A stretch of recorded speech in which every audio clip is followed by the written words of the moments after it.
Habíamos llegado hasta acá, la clase anterior, ¿no? Póngame más o menos en autos.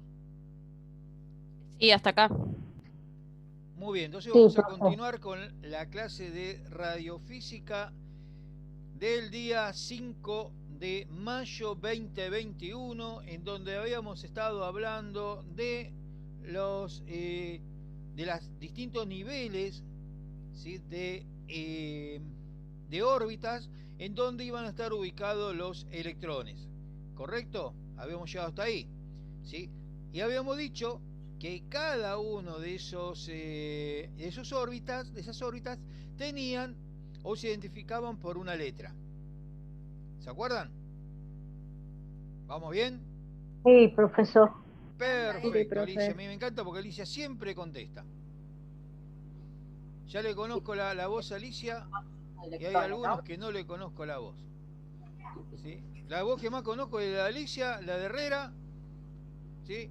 Y ahora me quedó López presente que confesó algo terrible. Bien. Ahora, cada electrón, ¿sí? Vamos a tener algo, ¿sí? Que tenemos que ir conociendo porque van a empezar a aparecer algunos fenómenos, que va a ser la energía de ese electrón. ¿Está bien? Pero que admito.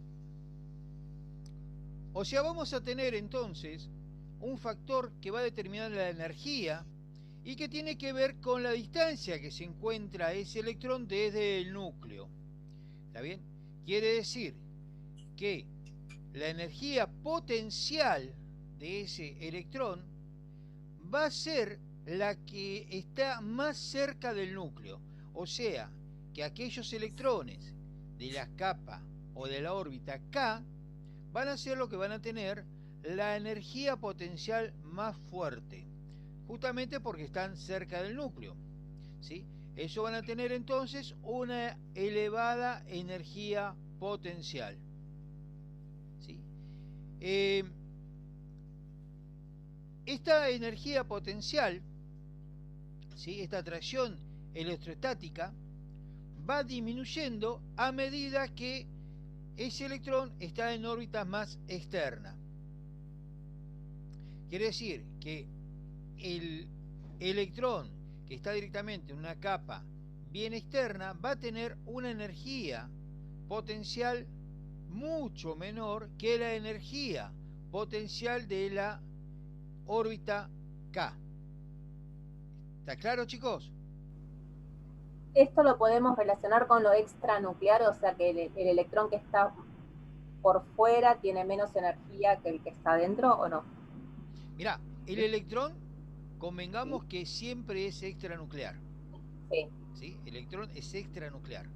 Sí, pero si Pero está ¿qué más sucede? cerca del núcleo. Exacto, vos vas a tener electrones que están más cerca del núcleo y electrones que están más lejos del núcleo. ¿Está bien? Esos electrones que están más cerca del núcleo van a tener mayor energía potencial. ¿Sí? Pero ese Profesor, electrón, sí. consulta, porque a ver si, porque me equivoco. Anteriormente no había dicho cuando estaba muy alejado era energía cinética, o me Exacto, equivoco. ahora vamos a ir a la cinética. Ahora estamos con la Listo, potencial. listo. ¿Sí? Listo. O sea que no estás tan equivocada, Alicia. ¿Sí? Estamos con la energía potencial. ¿Está bien? Vamos otra vez como para que se mantenga el concepto. Robert, Sí. ¿podrás subir un poquito más la voz? Algunos no te escuchan. Sé que te va a ser difícil, pero... Sí.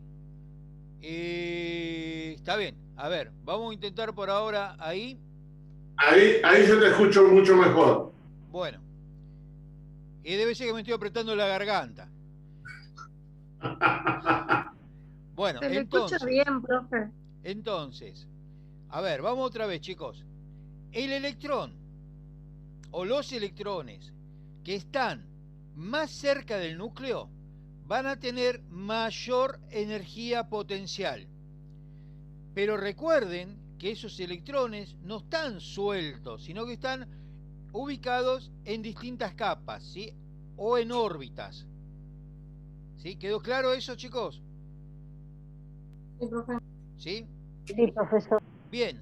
Ahora, ¿qué sucede con ese electrón que está más alejado del núcleo? Resulta que dijimos que la energía potencial es baja, pero sin embargo, a ese mismo electrón aumenta la energía cinética. ¿Está bien? O sea, sería la inversa a lo que pasa con la potencial. Entonces sería que el electrón o los electrones que están más lejos del núcleo, al aumentar ese radio, ese movimiento que tienen, ¿sí?, alrededor del núcleo, aumenta la energía cinética.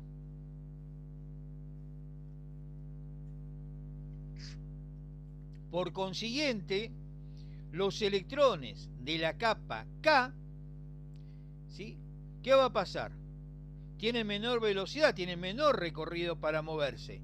Quiere decir entonces que esa energía cinética es menor.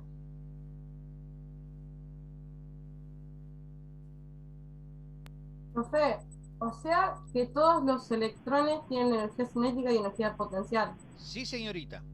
Ah, listo. ¿Sí? Gracias. La diferencia está en que... Profe, ¿me repite la última oración?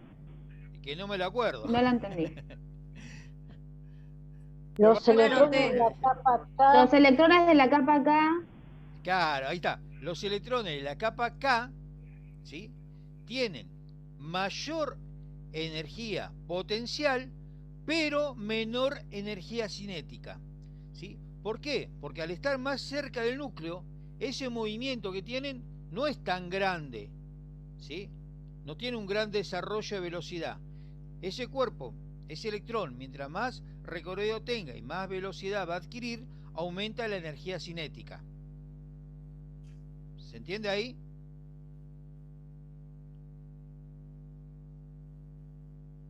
Pero un gesto de... profe. Bien. ¿Se entendió o quedó medio confuso? Como siempre, Herrera tiene algo que acotar. Por favor, acote mientras me tomo un rico mate. No. No, Imagínense- profe, quedó. ¿Cómo? Creo que lo entendí, que los electrones de la capa K tienen mayor energía potencial al estar cerca del núcleo, pero menor energía cinética. Bien. Y al revés. Correcto. Perfecto. Imagínense ustedes, para que tengan una imaginación, vieron que cuando tiran una piedra en una agua quieta, tiran una piedra, se hace un piquito y después se hacen ondas, ¿no es cierto? Imagínense, por cada onda va a circular un electrón. El electrón que esté más cerca de donde cayó la piedra, ese electrón va a tener mayor energía potencial. Una cosa es la energía potencial. Y va a tener menor energía cinética. La energía cinética está asociada con la velocidad. O sea que va a ser lento ese recorrido en esa onda. A medida que la onda se va haciendo más grande y se va alejando del núcleo, esos electrones que están más lejos del núcleo, su energía potencial, o sea, de velocidad, va a ser mucho más rápida. Pero la energía cinética va a ser mucho más rápida cuando se aleja del núcleo. Pero su energía potencial va a empezar a disminuir. Entonces eso va a ir gradual. Si tomamos la primera órbita cercana con la más lejana, podemos decir que los primeros electrones tienen alta energía potencial, baja energía cinética. Los de órbitas mucho más lejanas del núcleo tienen alta energía cinética y baja energía potencial. ¿No es cierto? A medida que se va alejando del núcleo, se van invirtiendo los roles. ¿Quedó claro? Sí, profesor, depende de la distancia que tiene el electrón con el núcleo. Exacto. Y siempre Muy recuerden, bien. chicos, vamos a volver a repetir. El electrón es extranuclear, ¿sí? La relación que tiene, en este caso con el núcleo, es la distancia, y eso hace que tenga mayor o menor energía potencial o cinética. ¿Sí? ¿Seguro puedo seguir? Pero nunca van a estar dentro del núcleo del electrón, por más que esté cerca, ¿eh? Nunca va a estar dentro del núcleo. No, porque es negativo. Muy bien. Porque son extranucleares. Y porque son extranucleares. Muy bien. Perfecto. Entonces, la capa más interna, o sea, la K, tiene la menor energía cinética. La capa más externa, mayor energía cinética. ¿Está bien? Ahora, la energía total del electrón se determina restando la energía cinética de la energía potencial, ¿sí?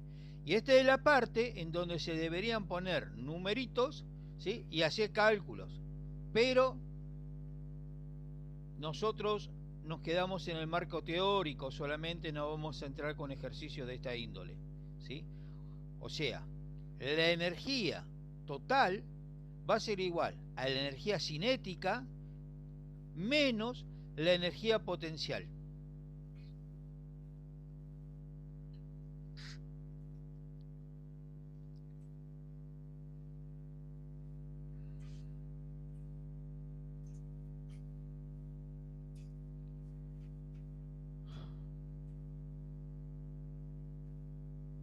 Profesor, Estamos, señorita.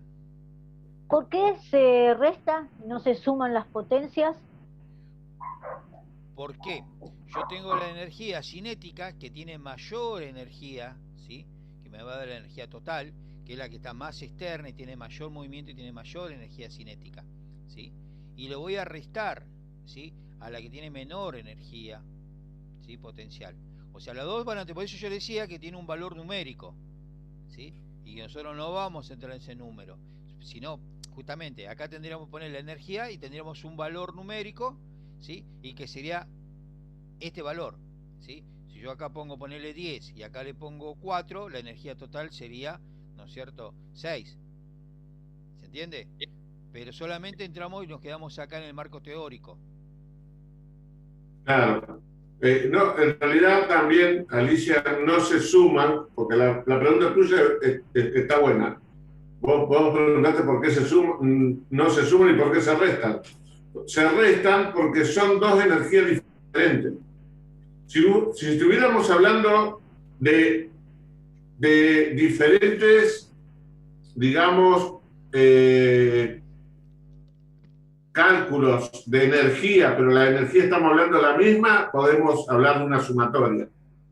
Pero como son dos energías diferentes, una es cinética y la otra es potencial, se restan. Entonces, esa energía total, ¿no es cierto?, depende con qué órbita lo estés relacionando, ¿no es cierto?, te va a dar una resultante que puede ser que tengas mayor energía cinética que potencial, o viceversa. Porque acordate que a medida que se va alejando, se van invirtiendo los roles. O estás más cerca del núcleo, tenés más potencial que cinética, pero te alejas del núcleo y tenés más cinética que potencial. Entonces tenés que hacer una resta para saber cuál la energía total, ¿no es cierto?, cuál va a ser.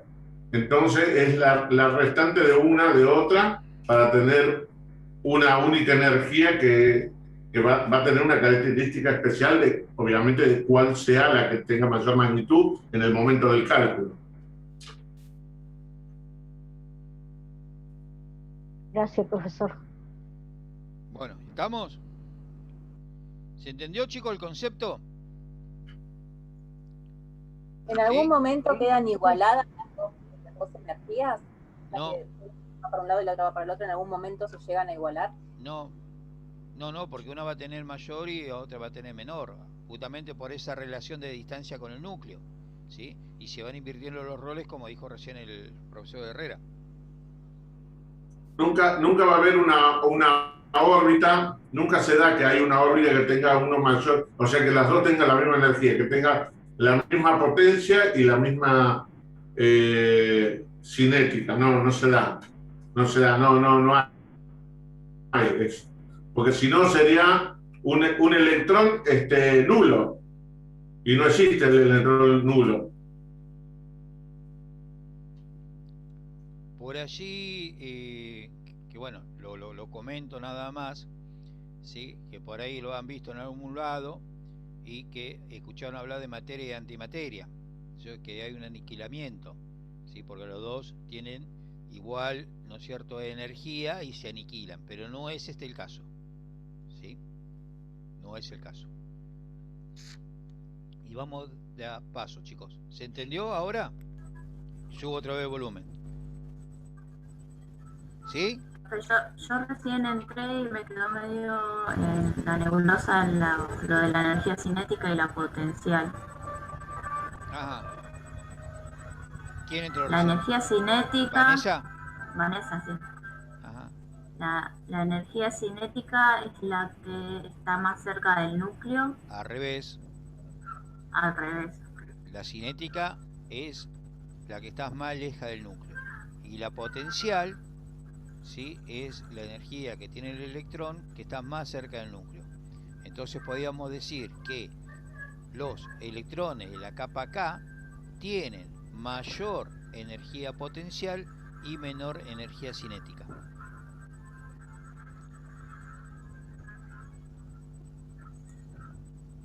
Siempre hablando con respecto al electrón, las energías... Sí, estamos hablando de la energía del electrón. Bueno, continuamos, chicos. Acá aparece otro personaje que es Tesla, ¿sí? ¿Qué hizo Tesla? Él comenzó a estudiar el efecto, ya en 1880, comenzó a estudiar el efecto que creaban los tubos de Cruz. ¿Se acuerdan lo que vimos el otro día, los tubos catódicos? ¿Sí? Y que esos tubos generaban un peligro al organismo, ¿sí? O sea, tenían efectos biológicos, ¿sí? Fíjense, en 1887, recuerden más o menos las fechas, ¿sí? Él advirtió que los tubos catódicos, esos rayos catódicos, hacían un daño biológico cuando se exponían a esa radiación. Y quedó ahí. Bien, chicos, vamos a entrar a una de las partes más importantes, ¿sí? Creo que este es el slide más importante, y no solamente por los colores que me quedaron de casualidad, sino que vamos a hablar del descubrimiento de los rayos X, ¿sí? Si alguien tiene algo que decir en cuanto a este slide de los colores, se lo calla, ¿sí? Unos hermosos colores. Me parece muy bien, anote un punto más a esta alumna. Bien, chicos, lo vamos a referir a Röntgen, ¿sí? Röntgen fue la persona que descubrió los rayos X. Ojo, chicos, que en la pregunta, no me acuerdo si era la pregunta 90 Herrera, ¿sí?, que preguntamos si Röntgen, ¿no?, fabricó los rayos X. No, no fabricó nada, lo descubre, ¿sí? La pregunta 90 era, ¿no? 93. La pregunta 93 del primer examen, ¿sí?, preguntamos si Röntgen, ¿sí?, inventó los rayos X. Y él no lo inventó, sino que lo descubre. Röntgen era un profesor universitario, ¿sí?, y estaba experimentando justamente con esos tubos catódicos, ¿sí?, que ya estaban, ¿no es cierto?, sabiendo de que algo generaban, pero no sabían qué, ¿sí? O sea, esos tubos catódicos lo estaba investigando Lennart, que era otro investigador. Lo que hizo Röntgen para hacer este descubrimiento fue, sobre ese tubo catódico, poner un cartón negro, ¿sí?, y ver que había unas ciertas ondas que salían del tubo. ¿Qué pasó en ese momento? Cerca de donde él estaba, había una pantalla fluorescente. ¿Sí? ¿Se acuerdan cómo había pasado con la experiencia de Rutherford? ¿Sí? Hay un micrófono abierto, chicos. Entonces, ¿sí? Esa pantalla fluorescente pudo hacer que se reflejara, ¿sí? El esqueleto de su mano. ¿Está bien? O sea que a través de ese rayo catódico que emitía radiación y esa pantalla fluorescente, se pudo lograr la primera imagen radiológica. ¿Qué hizo Roentgen? Reemplaza, ¿sí? Reemplaza esa placa fluorescente, ¿sí? Por una película fotográfica. Ya el efecto de fotografía se conocía, ¿sí? Y entonces ahí nace la primer registro radiológico, ¿sí? De los huesos de la mano. Hay ahí una discrepancia. Algunos dicen que la primera imagen fue justamente de Roentgen, otros que fue de su esposa Berta, que no sé si fue tan amada por Roentgen, ya que la tuvo más de 15 minutos, ¿sí? Expuesta a esta radiación.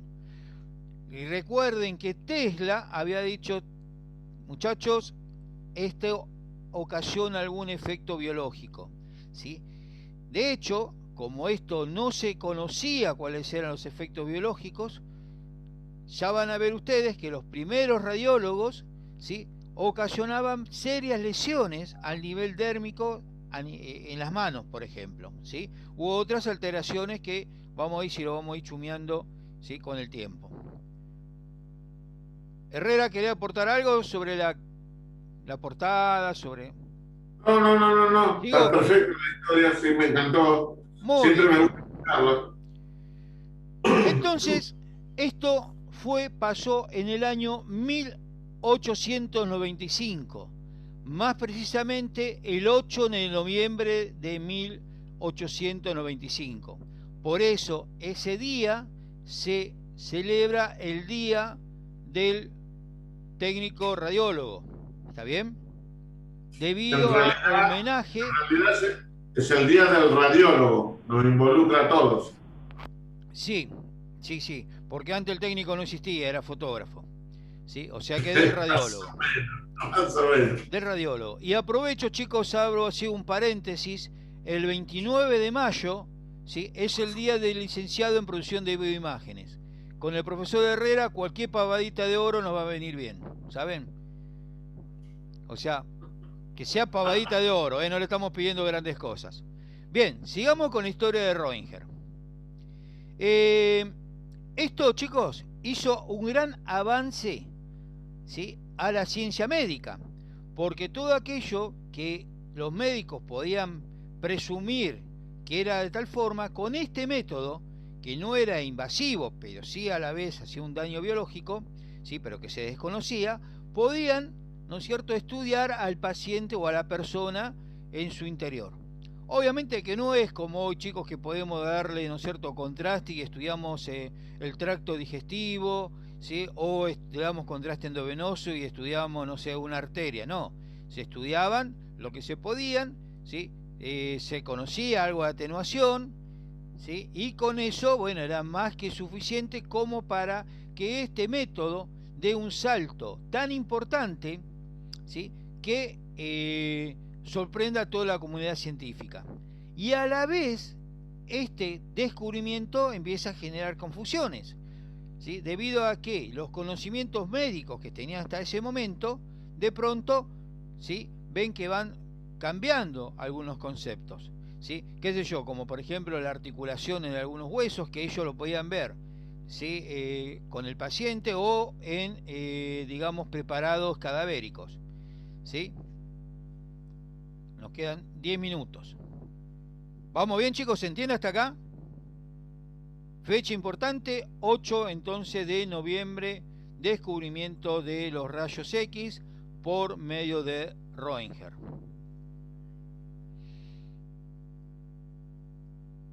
Bien, esto era una bobina, simplemente la puse como para marcarme los tiempos que estamos hablando. Esto para recordarnos que estamos acá en la provincia de Buenos Aires. Este señor de barba, ¿sí?, era Roentgen, de los cuales hay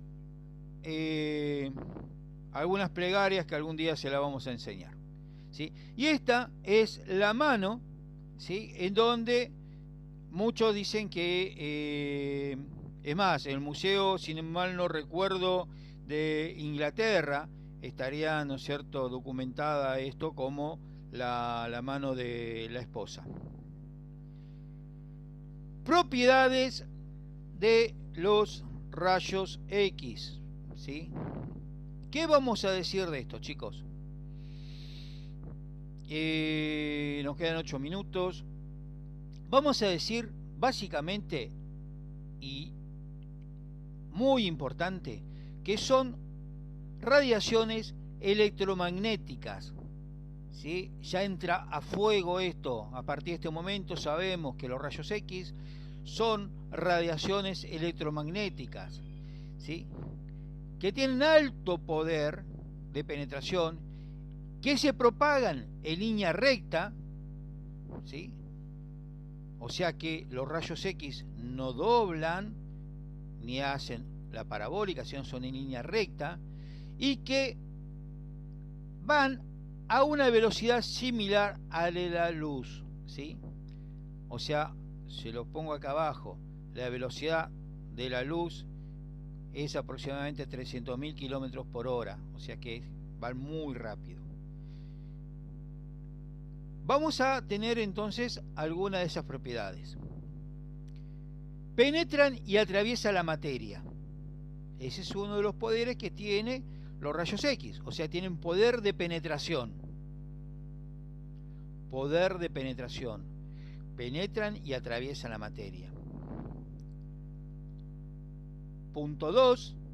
Al atravesar la materia, son absorbidos y dispersados, ¿sí? Justamente fíjense que eso es atenuación, lo que hemos hablado ya en clases anteriores. Impresiona películas radiográficas, ¿sí?, que fue lo que hizo Roentgen y que es lo que hacemos nosotros básicamente hoy en día, ¿sí? A través de un tubo de rayos X atravesamos, o sea, tenemos el poder de penetración con esos rayos, el paciente atenúa esos rayos y nosotros documentamos con ese efecto fotográfico, ¿sí? Nos quedan 6 minutos. O sea que nosotros podemos decir que la imagen, ¿sí?, es la radiación que logra atravesar el organismo y que en definitiva es el negativo del organismo, ¿sí?, porque cambia el poder. O sea que nosotros cuando emitimos esa radiación es atenuada por el paciente o por la materia, ¿sí?, y esa radiación atenuada es la que va a llegar al registro fotográfico, a la placa sería, y que podemos decir que es un negativo del organismo, ¿sí? Entonces, fíjense, ¿Negativo, profe? Sí, es un negativo, ¿sí? ¿Vieron? Esta parte se complica porque yo no sé si ustedes vieron las las fotos en rollo. ¿Vieron alguna vez? Sí, profe. Sí, profe, me acuerdo. Bien. Entonces, si ustedes ven el negativo, ¿sí?, verían algo similar a lo que nosotros vemos en la placa, ¿sí? Ah, profe, ya entendía a lo que se refería. ¿Está bien? Bueno, después cuando veamos un poquito de radioscopía por ahí se va aclarando, ¿sí? Esto es como definición.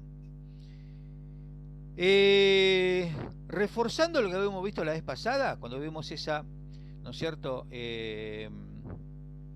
esa escala de colores, tenemos que recordar que cuando los rayos pasan totalmente, en la placa yo lo voy a ver negro, ¿sí? Cuando no pasan, ¿sí?, porque fueron atenuados, lo voy a ver blanco, y cuando pasan parcialmente lo voy a ver de color gris, ¿sí? Obviamente que dentro de esto voy a tener toda la variante y distintas gamas, ¿sí? ¿sí? O sea, bastante gama de grises, de blancos y de negros, ¿sí?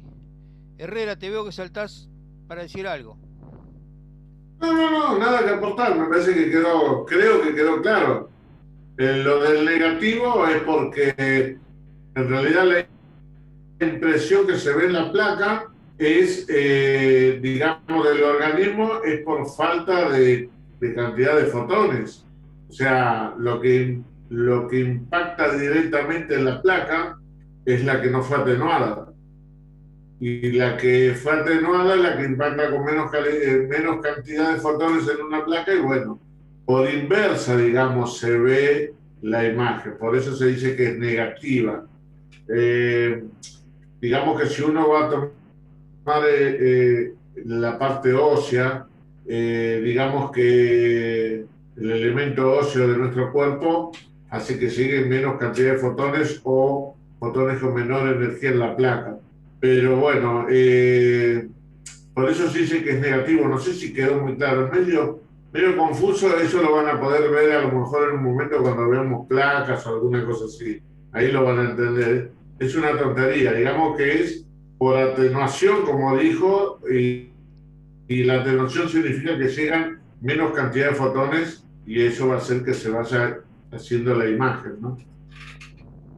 Me parece que los confundí más, no sé. O sea que los rayos X son fotones o son fotones una vez que pasaron la materia de atenuación. No, son fotones desde que salen del tubo rayos X. Y después, cuando impacta con la materia, que sería el cuerpo humano en este caso, los que atraviesan siguen siendo fotones, pero esos fotones van a tener menor energía y algunos van a ser desviados, que es la famosa radiación secundaria.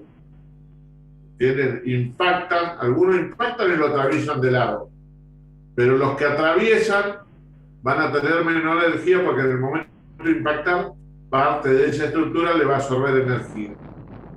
Entonces, la energía que va a pegar en la placa, los que impactan en una mano, en lo que es la estructura ósea, van a seguir y van a impactar, pero con menos energía en la placa. Y los que pasan por el aire, digamos, esta zona, van a impactar con toda su energía, entonces va a imprimir de otra manera la placa. La placa va a recibir fotones con mayor energía y con menor energía. Eso es lo que recién dijo el profesor Gómez, que esa energía nos va a dar una escala entre blancos y negros y toda la tonalidad de grises. Y así se va a ir formando la imagen. Bueno, chicos. Más o menos quedó claro. Salimos, sí, salimos y volvemos a entrar. ¿Sí? Así no arranco con la otra pantalla. Hacemos otra, dale. La vamos. Entramos de vuelta. Volvemos a ingresar ahora nomás, ¿no? Ya. Bueno.